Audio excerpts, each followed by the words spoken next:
कहानी अर्जुन नाम के एक युवक से शुरू होती है जो अपने जीवन से बहुत निराश था। कड़ी मेहनत करने के बावजूद उन्हें लगातार असफलता और निराशा का सामना करना पड़ा। उनके परिवार की उम्मीदें उन पर भारी पड़ गईं और समाज के फैसले ने उनके दिल को छू लिया। उन्होंने महान गौतम बुद्ध के बारे में सुना था, जिन्होंने कई लोगों को शांति और ज्ञान की ओर मार्गदर्शन किया था। उत्तर के लिए बेताब वह बुद्ध के ज्ञान की खोज के लिए यात्रा पर निकल पड़ा।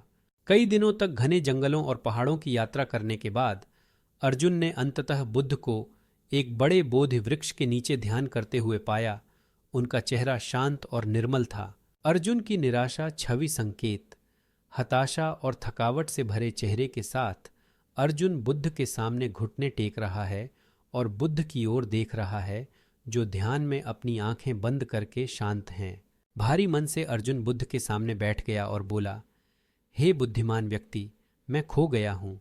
चाहे मैं कितनी भी कोशिश करूँ, असफल हो जाता हूँ। मेरे प्रयासों पर किसी का ध्यान नहीं जाता और मैं अयोग्य महसूस करता हूँ। मेरा मन लगातार उथल पुथल में रहता है और मेरा हृदय दुख से भर गया है। कृपया मेरा मार्गदर्शन करें, क्योंकि मुझे आगे बढ़ने का कोई रास्ता नहीं दिख रहा है। बुद्ध ने धीरे से अपनी आंखें खोलीं। उनकी निगाहें नरम लेकिन चुभने वाली थीं, मानो वे अर्जुन की आत्मा के पार देख सकते हों।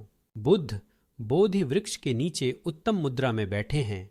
हल्की हवा उनके ऊपर पत्तियों को हिला रही है, जिससे शांति की आभा झलक रही है।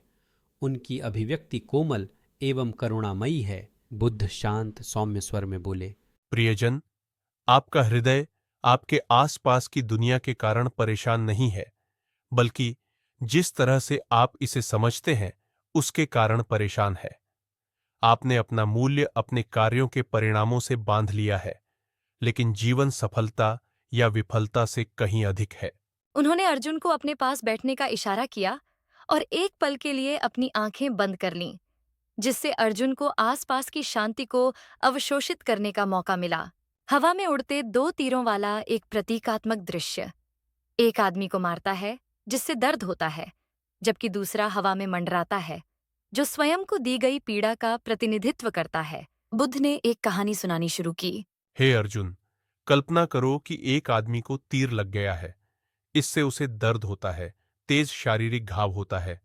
लेकिन फिर कल्पना कीजिए कि अगर आदमी खुद एक और तीर लेता है और उसे अपने ही घाव में और गहराई तक चला देता है।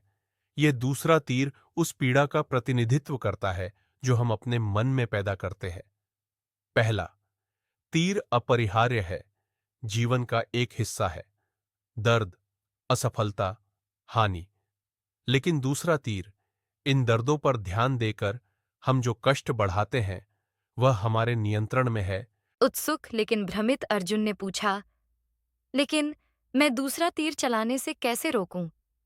मैं अपने मन को अपने दर्द को बदतर बनाने से कैसे रोकूं? बहती धारा के किनारे कीचड़ में खिलता हुआ एक सुंदर कमल का फूल, जो विपरीत परिस्थितियों के बावजूद विकास का प्रतीक है। बुद्ध ने अर्जुन का ध्यान प्राकृतिक परिवेश की ओर आकर्षित करते हुए उसकी ओर इशारा किया। बुद्ध मुस्कुराए और पास ही गंदे पानी में खिले एक कमल की ओर